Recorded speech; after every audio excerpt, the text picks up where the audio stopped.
Welcome to this edition of the Grain Farmers of Ontario GrainTALK webinar, titled the 2024 Soybean Season Recap, Key Insights and Future Strategies for 2024. Today, I'm joined with Marty Vermey, also from Grain Farmers of Ontario, and our special guest is Horst Bohner. Horst Bohner has been the provincial soybean specialist with the Ontario Ministry of Agriculture, Food and Agribusiness since 2021. He works closely with producers and researchers to address soybean production issues and provides soybean information to Ontario growers. One small bit of housekeeping just before we get started is that this webinar is approved for CCA CEU credits. Please stay tuned to learn how to gain those credits later on in this webinar. Thank you so much, Horst, for joining us. We're really excited to hear what you have to share today. Well, thank you for the invitation. I always enjoy being with you folks. Hi, Marty, as well. And Laura, it's really good to see you again. It's amazing how time flies. We were just talking about that. Here we are, and the growing season's over. You're right. It is. Goes quick. So what happened this year, Horst? I'm sure there's lots of questions out in the field. People are kind of wondering what happened to this year's soybean crop. Kind of amazing things out there. Yeah, there really are some amazing things going on. I just, before we started here, got some plot results from the Winchester Research Station. Some plots over 100 bushels per acre, right? Now plots, they're smaller and they're exaggerated compared to a full field. But yeah, incredible, absolutely incredible out there as well. Some yields, not all, some. That's always the case. Some areas, of course, have excellent yields and others struggle, but it seems to move across the province where there's successes and where there's challenges. And I'm sure you've got a few of those to share with us today. Yeah, so I have some pictures here. This is not a real heavy presentation in terms of a lot of data, but just some pictures and observations. And I'd be more than happy to hear from you, Marty and Laura, in terms of what your observations are. So let's just get right into it. It was a tough early season, hard to get work done, as we remember, that May timeframe when we just love to get our soybeans in. Just so much rain in a lot of the province. And at the end of the day, we did end up with one of the largest crops we've ever had in terms of acreage, right? 3.1 million acres, but considerable unseeded acreage, especially down there in Lambton County and a few other pockets. And then, of course, fortunately, in some cases, there was still an opportunity to plant in early July, right? So not all those acres didn't end up with any soybeans. But the one thing that we learned again on this year, there's a tremendous amount of planting date work that's been done with respect to should you plant soybeans before corn even, and how late, and double cropping and all those kind of things. Well, one thing we learned again this year, boy, you don't give up on soybeans. We had plots too planted on the last day of June, right? And we know that that's, we're not expecting huge crop the last day of June. 50 bushels, right? Awesome. 50 bushels for the last day of June. So even though yield drops off as planting date is delayed, you still have to think about what are you comparing it to. It doesn't mean that you're going to get 35 bushels. It just doesn't mean you'll get 70, but you might still have 50, 55, right? Incredible. So yeah, we really had some short windows of planting opportunity.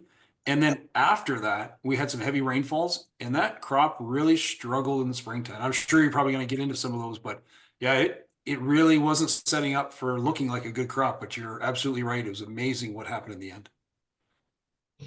Yeah, and here's another picture just to drive that home from Lambton County, June 11th. These two tractors, beautiful, ready to go, and you can tell they're really clean. You know why that is? Because they've been sitting out in the rain.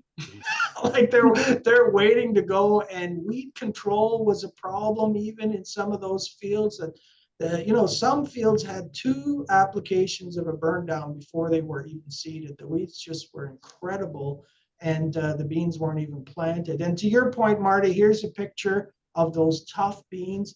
And generally speaking, beans that look like this in the spring, even if you don't have to replant them, are not a bumper crop, right? They turn out okay if the rest of the season is reasonable, average, but they don't turn into a 65 bushel crop, usually. This year, even some of those managed to come back and surprise us. So, I mean, you know, this thing, I live in Stratford here, and we just had a tremendous number of these really heavy downpours. And, you know, that initial picture I showed you on the first slide with the water and the corn stalks, this is that same field. The good thing about soybeans is as long as they're not dead, they often do better in those waterlogged fields than we had kind of feared, right? As long as they're, obviously if there's dead patches, they're dead. But this field also did quite well, even though there was literally water standing in a good part of the field a number of times, which is absolutely incredible and speaks to the resilience of soybeans. You know, obviously if they're underwater for, typically we say 2 days, they're dead. Sometimes it can be longer. It depends on the temperature and how cloudy it is and the growth stage. But 2 days, sometimes they can survive up to a week underwater. But here's one project that we're working on, Marty, is trying to understand this, this nitrogen aspect of the soybean crop. Because you can see in these pictures here, tile run beans, obviously that's a nitrogen kind of thing, right? Because you can just tell that where the beans are yellow, there is a problem. And we're quite sure that a lot of the time that's a nitrogen problem. And so we have a nice project trying to understand how we can help out some of those beans. And this picture here, you know, July 9th, the sad part about this little soybean root is not enough nodules, right? And that's one of the consequences of all that rain. And cool temperatures, poor nodulation, how does that translate to final yield? And look at this picture. Just, I mean, you'd almost think there was some sort of a herbicide problem here, but there wasn't. This was just waterlogged.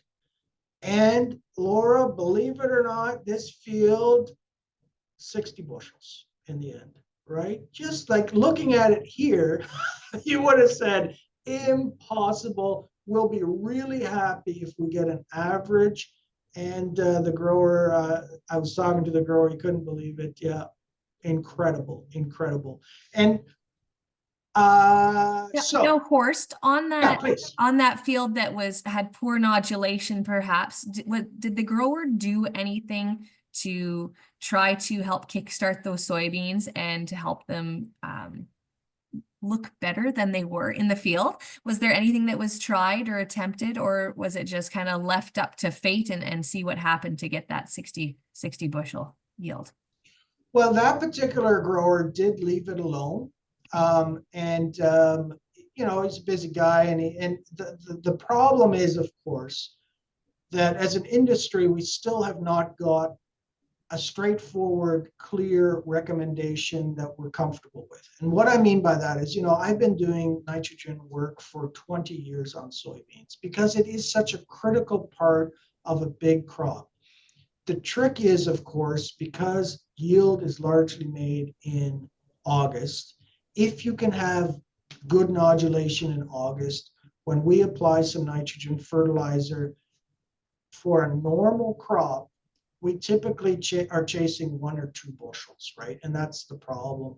And so that's not enough to pay for it. Now, if it's an 80, 90, 100 bushel crop, we think there's maybe a little more of a response. And Laura, to your point, there's a bunch of products out there, foliar feeding products, there's some slow release products. And at the end of the day, there's no clear answer yet in terms of, you know, that picture I showed. If you put on, let's say, 50 units of actual and you're going to get 5 bushels, the data does not support that. Sometimes you will, but a lot of the time you'll get 1 bushel. And so that's why we're still doing some research, trying to figure out when and where that works. But I'll tell you, it's a tricky one because you're dealing with biological end fixation. Marty, please, we're going to say something. Of course, your thought on that picture that you just had there on July 22nd with those yellow spots, I would also say probably nodulation is not very good. And I wouldn't think in those wet spots, nodulation would actually occur. But in order to get those yields, they must have nodulated. Were those beans inoculated? Like, is there any correlation you're seeing out there with is more inoculation occurring? So we've got a good rhizobium in the soil now? Because we hear of places around the world that wet soils, they've got to like put double the amount of inoculant on or something like that. What's your thoughts on that? Yeah, so I wish I had the picture here. I do have it. I should have included it. In August, by mid-August, this was a lush, dark green field. No question that if this field looked, looked dark, looked like this throughout August, it would not have yielded as well. That is for sure. So they do have to come out of it. And our inoculant trials that have been done in Ontario, in a field with a history of beans, we're still only getting a bushel and a half. I've tried up to 10 times the rate of an inoculant to kind of try and super load the system, right? Because it is a numbers game, and we get about a bushel, right? It's crazy. The established bacteria in the field seem to overtake anything new that we're putting on. And so at the end of the day, I'm a big fan of inoculating every field every year because it does help a little bit. Does it alleviate these problems when we get, a very wet part of the field or a very cool season? Absolutely not. It doesn't, right? Because the whole system takes too long to get going. It's the whole environment, right? So that's what benefited us from that July 22nd to the end of August. It's that environment that was ideal. Absolutely. So one of the things here that I think is somewhat new is this question of sulfur. This is from a Mazex trial down near Simcoe, and took some pictures there. You can see which side had ammonium sulfate, right? On sandy soils. Wow, pretty interesting. I think we're making some progress that soybeans do respond to sulfur on sandy soils. We're still having a challenge on more, typical soils, let's call them clay soils. But here's something really interesting, which surprised me. So this is from this last year, or this year, 2024, at the Elora Research Station. Pretty forgiving soil.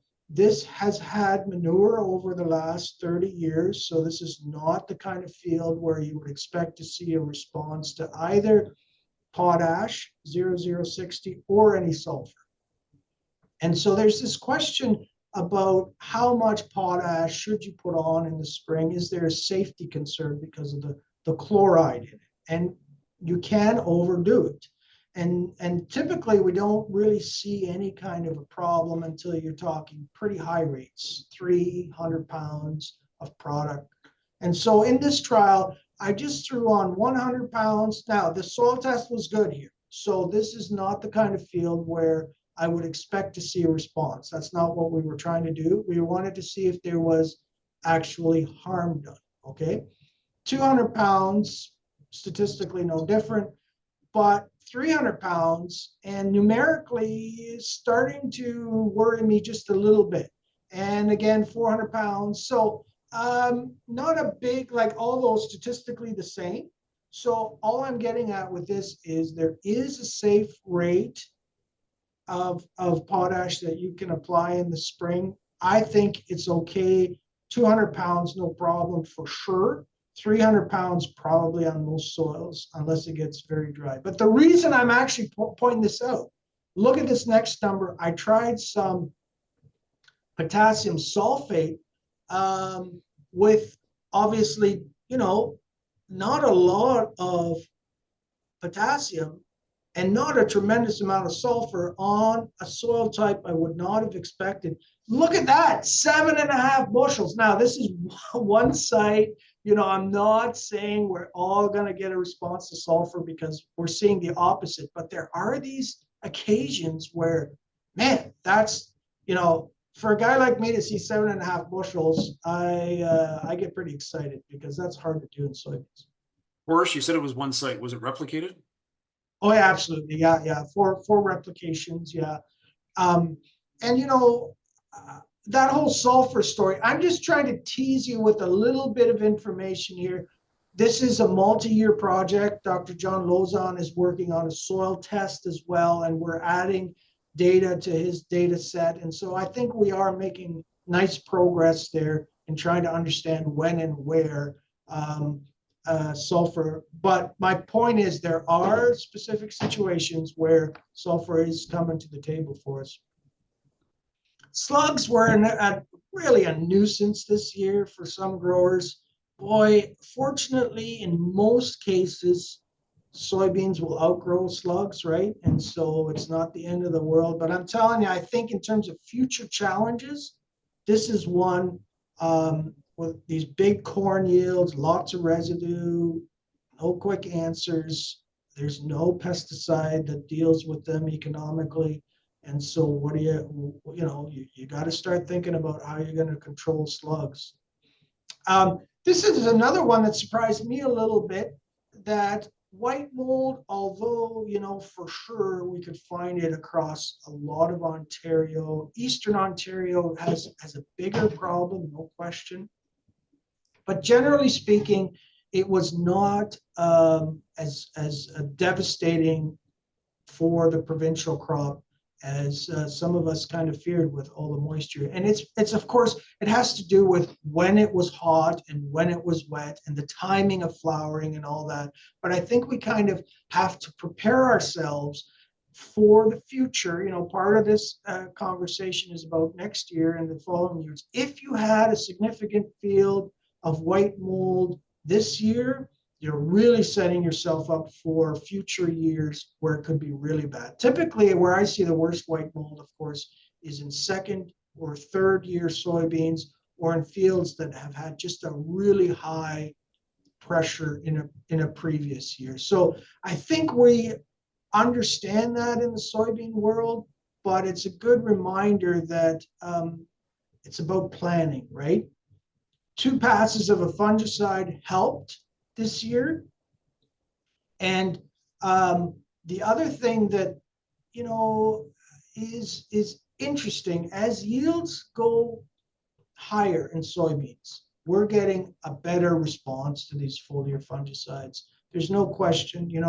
I had some trials this year where one application, and this is not in a white mold scenario, 1 to 3 bushels, and 2 passes up to 6 bushels. Like, that's a pretty exciting number if there's not a lot of white mold there that you're holding. So that whole fungicide story in soybeans, I think we're starting to pull that together, and it's becoming clearer, as well as in terms of when and where to spray.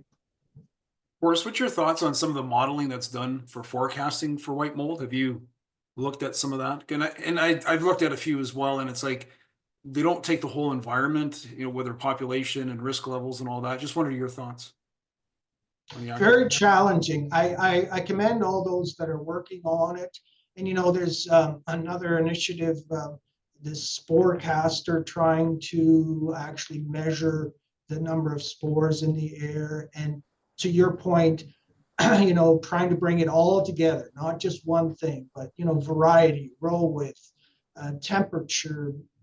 My guess is that at this stage, none of those will help us a lot. I'll just be brutally honest.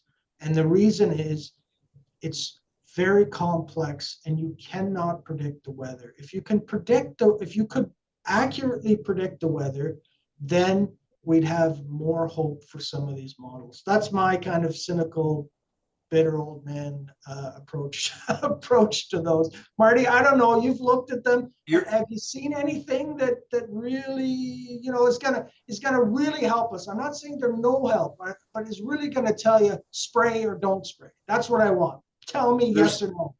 Yeah, and there's some that are trying to do that, and then you kind of follow through on it, and it's like, it really didn't help. And a lot of them say spray, and then the weather, it wasn't there. And yeah, I don't think they're digging deep enough. And your comments about the other models they're looking at, I'm glad to hear that they're taking some other factors into account.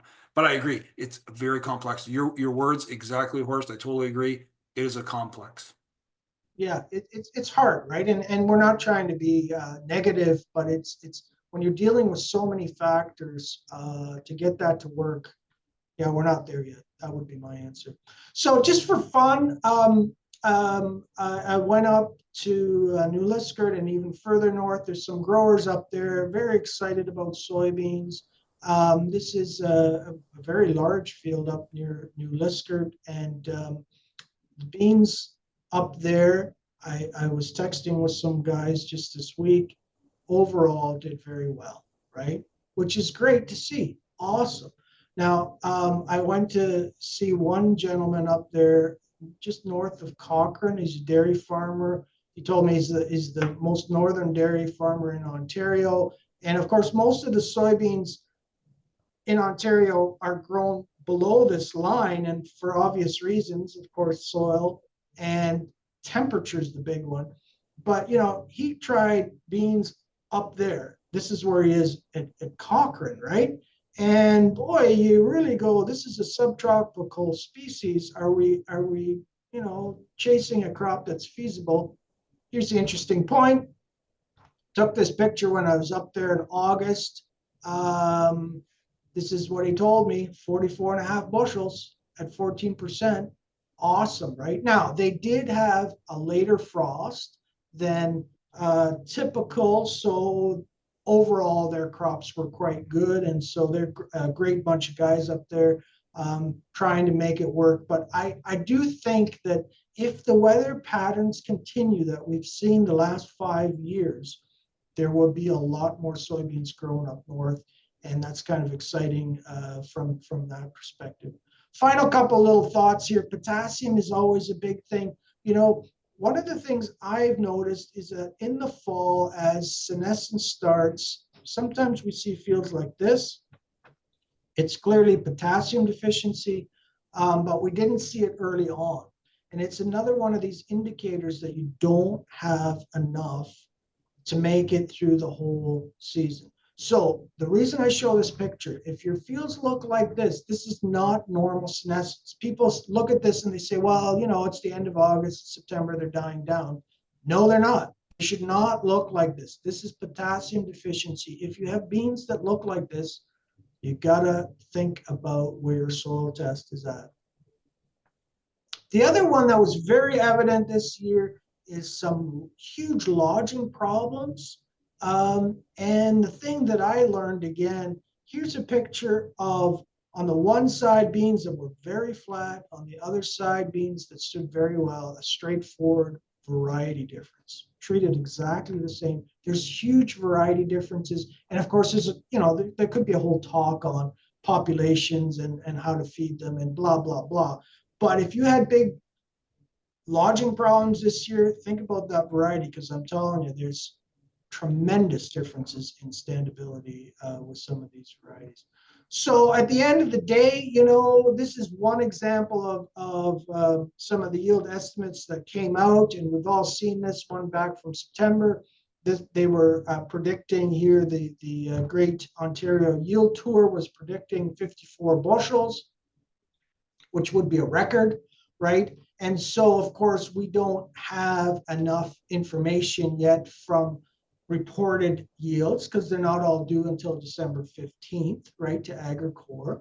So what we have right now is that over half of those that have been reported, and only about 1 in 5 have reported so far, are reporting higher numbers than their average farm yield, which the average farm yield in Ontario is 49 bushels. So it looks like we're heading to above that number for sure, right? And the StatsCan number is 51 that they're estimating. And so overall, it's good. But here's the other part of it that I really want to stress is that, and we hit on this at the beginning, the range goes from mid-20s to mid-70s, right? So it's such a huge crop in terms of geography. I do not want to be the guy that always says everything is great, and then, you know, the guy who got 30 bushels, what are you supposed to say? So we did have some really tough situations, as well as some growers who finished the earliest they've ever finished. You were saying that at the beginning, Laura, right? And also had the best crop they've ever had. So awesome, right?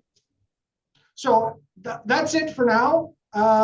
Any further thoughts, Laura, Marty? You know, what are you hearing? And you know, over the winter we'll present a lot of the research and stuff that we're working on, but this is not the time for that. Of course, I just wondered if you noticed the seed size on soybeans, any difference? Have you heard from, you know, seed suppliers or anybody, you know, growing soybeans for size? Wondering if that's making the difference, or did we have a better, because of the weather conditions, there's more seed that, you know, went to the end and were able to mature, and we didn't get as much abortion or those top pods. You know, a lot of people say, you know what, those top pods really, some years you really see just the clusters on top. And I'd say, you know, locally, early on, we thought, well, maybe the pollination didn't occur lower in the canopy, but then when harvest occurred, the beans looked a lot better than they did, you know, during that August timeframe. And to say, oh, the top pods were really good, and it's like, well, I saw a lot of 2-bean pods. I saw some lower in the canopy that were 4-bean pods, but I think the size seemed to be a bit better. I don't have any measurements on them, but just anecdotally looking at them, they look like to be a good size, and they just sized up really well, and probably with some good numbers. What's your thoughts? I think for sure that's part of it. I mean, you know, soybean seed size can vary up to 30%, sometimes even more, and that changes yield drastically. When we look overall at the physiological yield components and what really changes soybean yields, it's no question number of pods per plant or pods per square foot or meter, whatever you want. So the point is, it's the number of pods that are present that are the biggest driver. So we had good pod set, and with rain later on for some of us, and for some it dried out too, so they weren't actually too big, right? But the point is, those two factors for sure are the big ones that brought it together for us in the end. Yeah.